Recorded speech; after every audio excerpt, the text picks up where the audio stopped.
Oh, hello, YouTube world. This is Pink Eevee for another relearning Vanguard in Standard. What we have here is two triangle decks. One that's a child deck, and the other one is not so childish. Childish. We'll go over the markers really quickly. So we have we have blue, which is force. We have green, which is protect. We have yellow, which is excel. We also play with markers, second release marker, which is the force 2, protect 2, and excel 2. Now the difference is you can mix them together. Unfortunately, as soon as you ride into your 3 of that marker, you have to choose between one or the other. You can't have both. So if you choose marker 2 for force, then you have to stick with force 2. You can't switch to force 1. Each marker does different things. Force 1 gives the unit 10k versus force 2 gives us a crit, so nothing matters. I'll go over what crit does later. Protect marker is another sentinel or perfect guard. Protect 2 is gives the unit on that circle,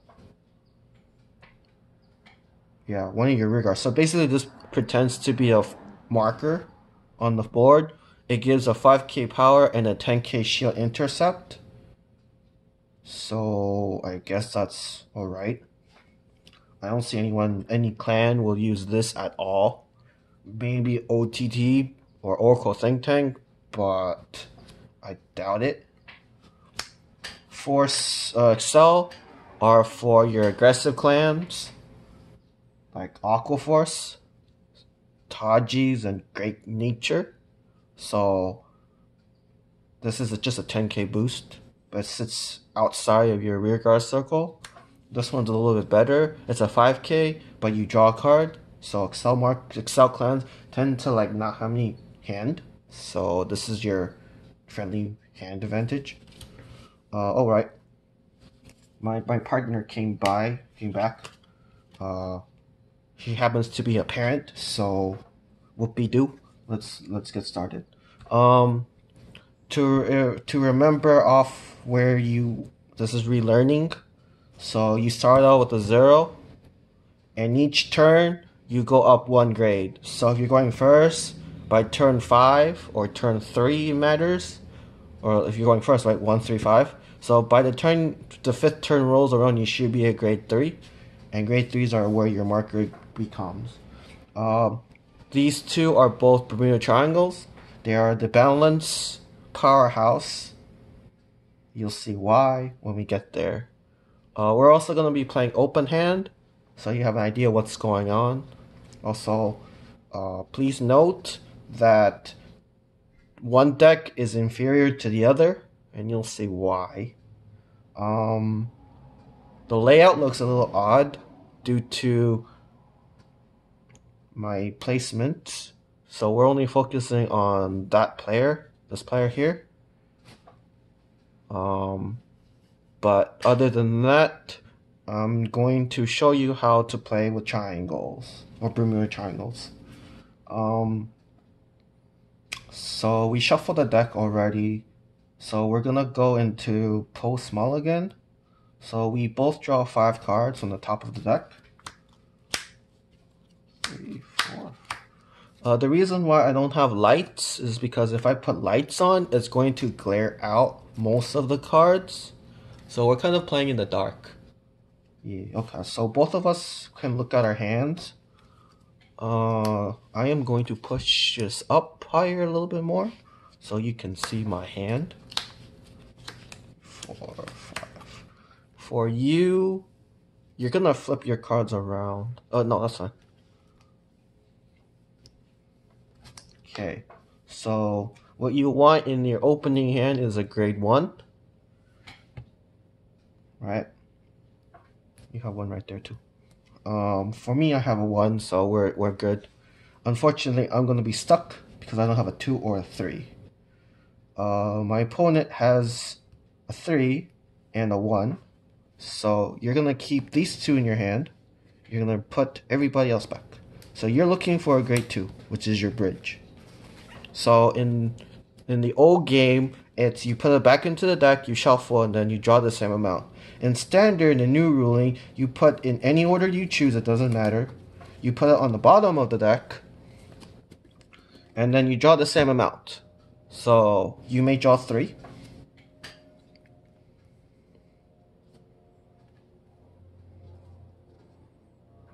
This was supposed to prevent you from drawing the same cards, but it seems like this time she redrew the same 2 cards of the 3.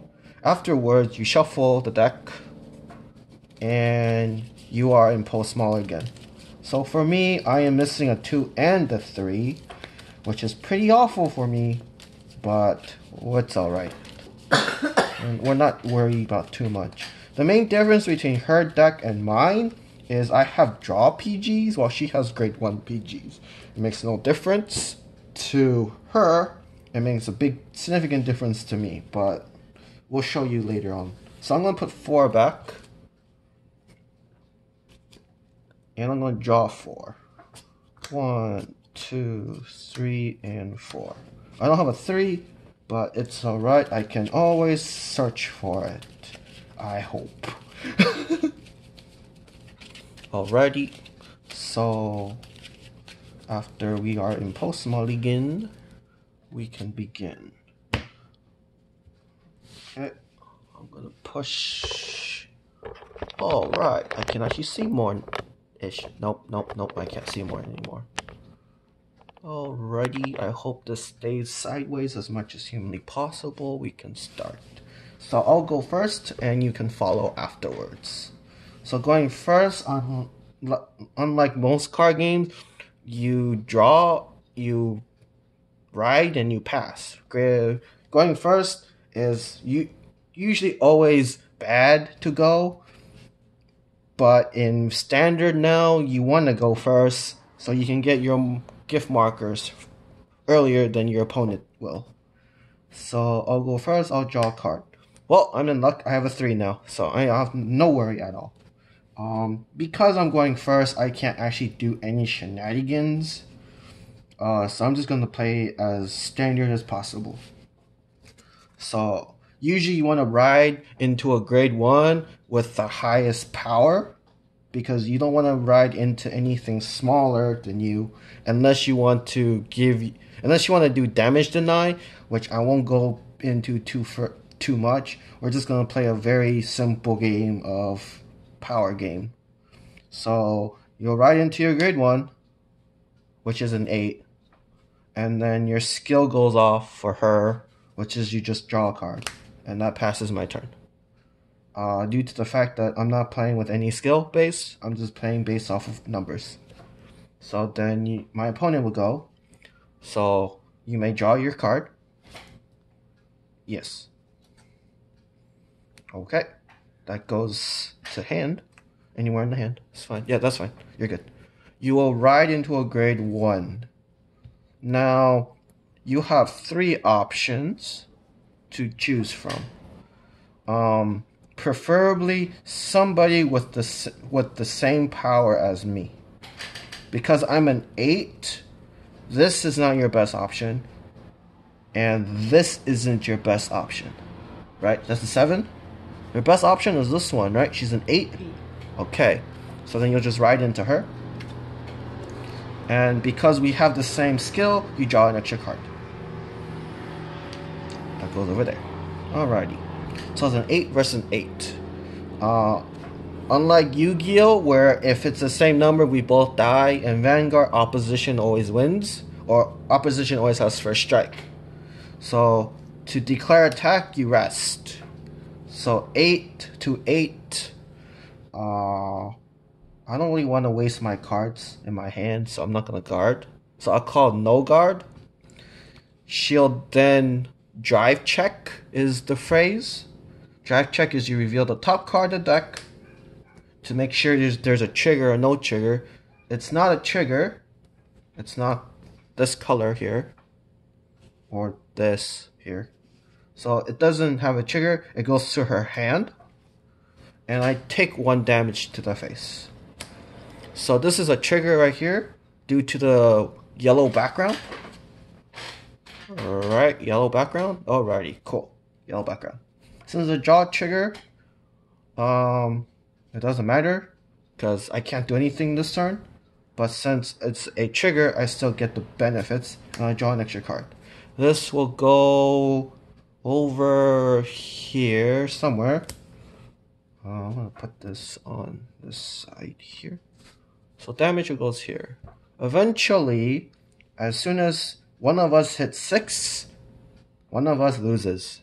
So if you want a rush game, you send every single card in your hand out to the board and you hope for the best. Because if one trigger goes off, your rush fails. Alrighty, my turn. So that ends your turn. Because after you attack, there's nothing else you can do. So then you pass your turn. So then I go. Since I drew this due to her on her turn, that ends that battle. So instead of going from 8, so when she attacks me, I'm in 8. Because I have a trigger, during her turn, I'm in 18 base. Right? 10 plus 8 is 18. But at the end of her turn, I revert back to 8. Yes. So any bonuses I have is gone. So then I'll take my turn, which is stand and draw. And I'll go into a grade 2. Hoya. Alrighty. So now I'm a 10 base. I could call units, but I have a feeling that if I do, one trigger can just basically nullify my attacks. So I'm just going to swing for 10. It's her choice if she wants to call any units in the Guardian Circle, which is like the center. To conserve hand and not worry about life, just take 1 damage. It's not going to hurt you.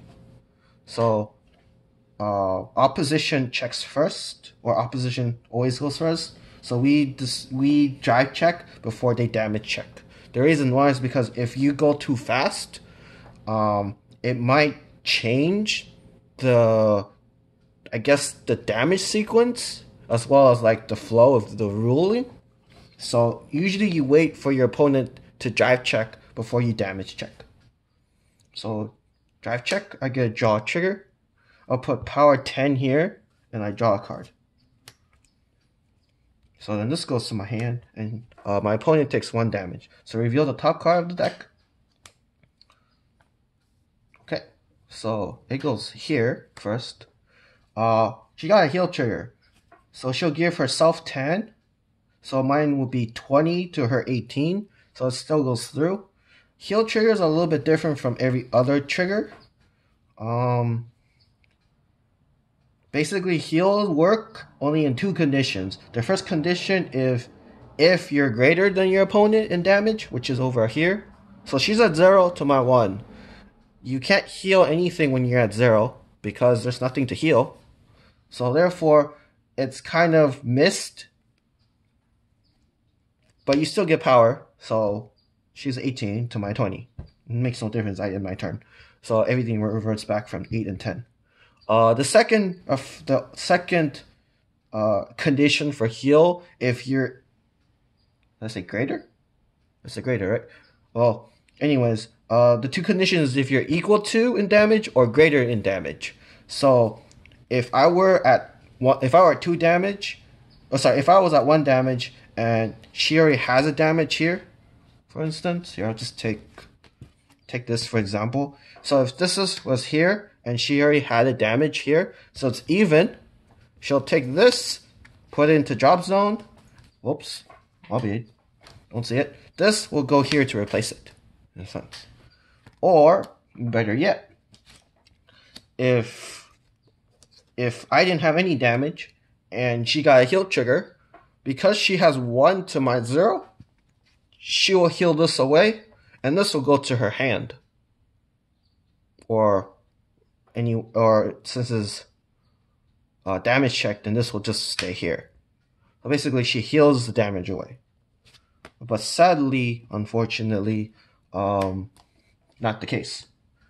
Hopefully, in later on in the game, between I think turn 8 or turn 14, if she's going second, then this will probably be of use. But for now, it's a waste. It's a half-used trigger. So that goes in the damage zone, and that's it, right? Yeah, that's it. Attack, draw, trigger, draw. Okay, yeah. So then that ends my turn. So then it resets. So I'm back to 10. She's back to 18. She stands her unit, and she draws a card. That goes to hand, Mom. So sorry. It doesn't matter where it goes, to be honest. Sure. Glare. So these two go over there, and this stays here. Okay. So you go right into a grade 2. There's only one option, it's this. So you're gonna ride into a grade 2. And now she's a 10. Since grade 2s are your backbone in the deck, you don't have any more 2s, so it's best to just swing. Because if you call a unit out for no reason, you're just burning your hand. And if you noticed, her hand is at 7 to my, 9? Right? Because of 2 draw triggers, that helps. The reason why she's at a disadvantage is because of the 2 draws I have. In order for her to supplement her loss, in a sense, when she attacks, she has to get a trigger, in a sense, that will actually do more damage than what I've been doing to her. In Vanguard, hand advantage is how you survive. Because if you think about it, if both of us are on the edge of death, you have 1 card in hand, I have 12, most likely chance I'm going to win. Right? Math. Okay? The more hand you have, in a sense, you're most likely going to win. Now, if your hand has all 3s, then you're kind of dead. Basically, they're dead cards in hand. You don't want them on the field. You don't want them in your hand. But anyways, back to the point. Because we're not using any skills, we're just going to be calling units if we can. There's nothing of use, so we'll swing. Oh, I guess if you want, you can call booster. That works. So the reason why she calls this to the field is so that she can boost herself. So she's not lonely. For me, I didn't call anyone because I didn't really want to. I'm happy being alone. All right, so she swings for. So how boosting works is you take the power of your unit, which is 8. You add it to the power of the person in front of you. So 8 plus 10 is 18. 18 to my 10. If I choose a guard, I have to be greater than 18. I'm not going to bother guarding, so I'm going to go no guard again. So she drive checks 1 card. Reveal. It's not a trigger, so this goes to her hand. And I take 1 damage. Since this is not a trigger, it goes here. So she's at 6 cards to my 7 still. Okay. I haven't lost any cards in my hand. So basically what I'm playing is Bermuda's Conservative. Yeah, I'm not going to bother anything. So I'll stand and I'll draw for my turn. So I'm going to go into my grade 3, which is Sona. She is the...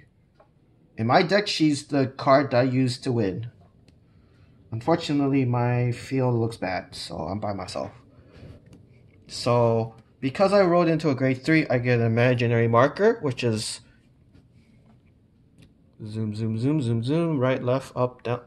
We're getting there. Alright, that little symbol right there in blue. Oh my gosh, it's blurry.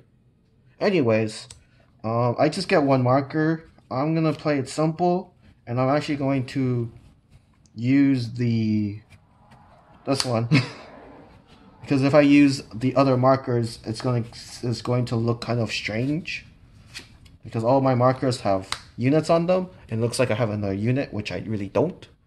So I'm going to be using not the markers I have here, that's for sure, because I don't want to confuse the audience or confuse you guys. Make it simple as possible. Somewhere around here I do have markers. Oh, I do. Cool. Normal markers. Alright, we'll use that for now. So, right, you have two. Okay, cool. Alrighty. So I have a marker here. You can place this marker anywhere on the board, behind or in the front. Normally you want to put this in the front, so your unit, whoever lands on here, can become more powerful. Alrighty, I'll call units now. I'll call you here, I'll call you here, and I'll call you here. Alrighty.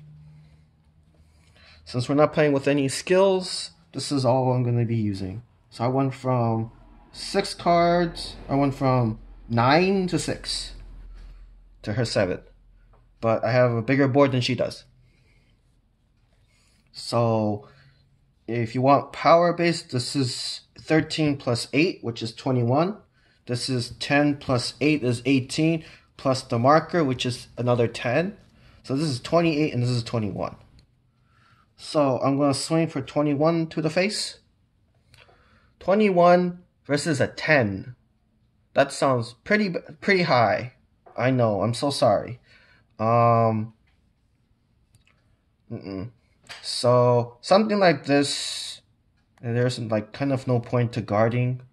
It's not as high, but for the most part, if you really think about it, if you do decide to burn cards in your hand, you do realize that it's going to hurt you in the long run because you have 7 cards to my 6. Because if you do burn cards, you're actually losing out more because you didn't get a single draw trigger yet.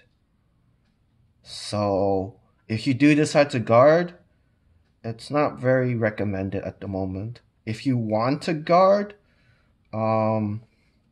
probably this is the biggest shield value, which is 15, somewhere around there. There you go, 15. Cool.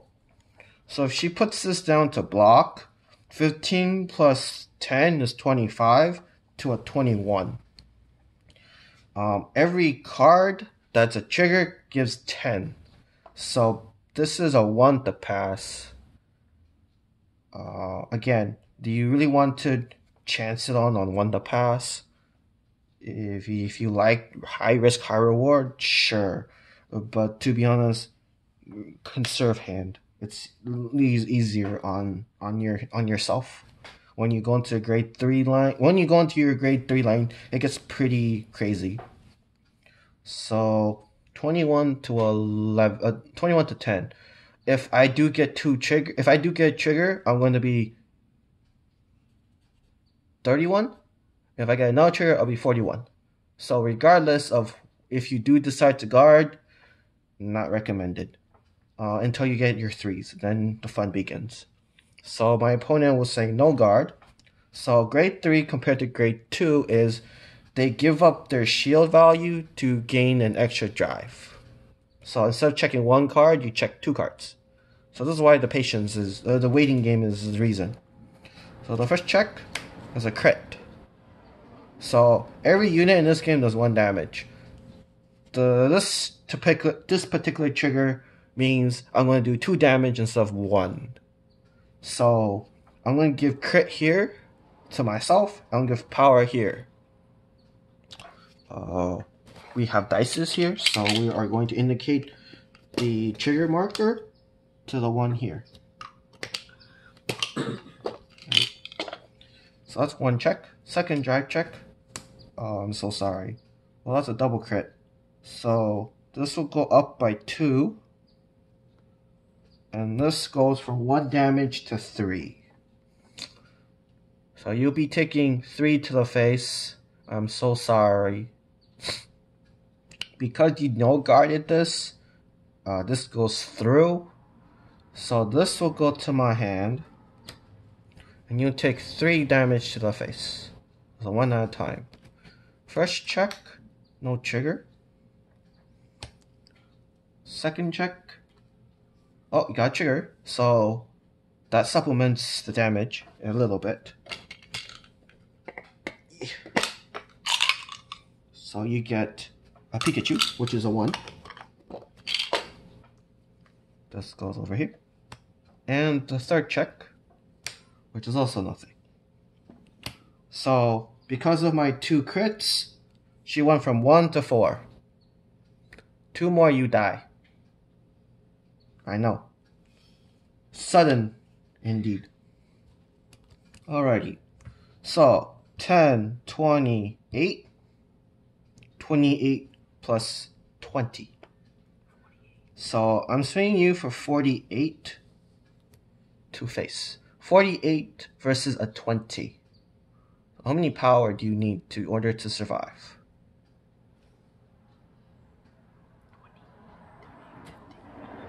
You don't want to over... So, my opponent is trying to math how much to guard with. The answer, I'm 48 to her 20. 25. 25 shield. Okay. So that's basically 2 cards. Right. So this will push you up to 35. This will push you up to 25 plus 20, so 45. 55. You're 55? Yeah, 55? 55? Okay. Cool. Math is off for me. So this will block this attack. So if you want an easy math, actually, is the one trigger that I got from here cancels out the trigger from here. So this goes back to 10, this goes back to 1. So this is still 38 to a 10. 25, 35. 35 is higher than 28, 30, 38, 25, 25, 35. There you go. Another 5k shield. So basically it was a 20k shield in a sense. So that's 3 cards out of her hand. Or she goes to 5 and she goes to 5. Your 10 base. 10 plus 15 plus 15. 40, right? 40. I'm a 38. So yeah. So is it worth to guard 3 cards? Or is it worth to take the damage and hold for a heal? Because if she holds for the heal, she can heal away. Is it worth... It's your choice. Is it worth 3 cards to block 1 attack? Or is it worth to take 1 damage? 1 damage. Okay. So... opponent thinks that taking 1 damage is worth 3 cards. Okay. So damage check, nothing. So she's at 5 to my 2. 1 more hit, she dies. Strangely enough, indeed. Alrighty, so that ends my turn. So, stand and draw. Oh, yep, I was right. So, this goes to hand. Sadly, that doesn't help you at all. It just gives you a 20k shield bonus. Oh. Or a 20k shield. So then she'll ride into a grade 3. Poof. Okay. Yep, now the fun begins. Now you get an imaginary gift marker of your choice. Where do you want to put it? You have 6 options. You have 3 in the front or 3 in the back. Preferably 3 in the front would probably be your best choice. Okay. Look at your hand and look at your field. Where do you want this marker to be? In this case, you're going to put on yourself. Okay. Your goal is to kill me as quickly as possible at this point. Okay, since now you have a bunch of ones, you can use them. We'll call this here. It doesn't matter where you call it. It's a grade 2. I don't know what you... Oh, never mind. It's a 10k. And we'll call this one here. So basically, you're doing the same thing I am, in a sense. Okay, now you start swinging. This is 21 plus 10. So you're 31 to my face. Now, I would math life, but I'm not going to bother. So I'm going to go no guard. So you're going to do the same thing I just did to you. You're going to twin drive 2 cards. One at a time, please. First check. One time. Yeah, one at a time. First check. Nope, not a trigger. Goes to hand. Goes to hand. You're drive checking. Second check. Reveal. It is a grade 1, so no trigger. That also goes to hand. So I take 1 damage. Heal trigger. I give myself plus 10. Pikachu, please. Thank you. Unfortunately, this heal trigger doesn't go off because she's at 5 to my 2. So it gets... the trigger itself doesn't really work as efficiently as it possibly can. So this goes to damage zone and that's it. I don't heal because I'm lower in damage than she is. She was supposed to get this, not me, but that's okay. And then she swings for, I don't know math right now. What, 10 plus 7? Are you a 7 or are you 8? You're a 7, okay. So 7 plus 17. 17 to a 23. You're not hitting me, so you're just going to hit the rear guard. Unfortunately, the rear guard I'm not going to save. It's dead. 17 is greater than 10, so therefore she dies, sadly.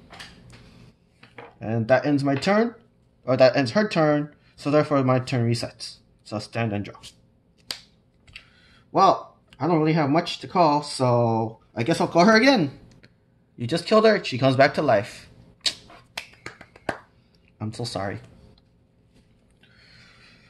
I'm gonna call another unit out, and that's about it. So I'm gonna try to kill you as much as possible. You ready? Alright. I'm gonna swing for 21 to face. Now, because you're at 5 damage and you don't want to die, right? No one wants to die. You're gonna send out this grade 1, which is a perfect guard, onto Guardian Circle. What that does is it prevents my attack from hitting you permanently, or it prevents this attack from hitting you at all. You just have to pay cost, which is dropping 1 card in your hand.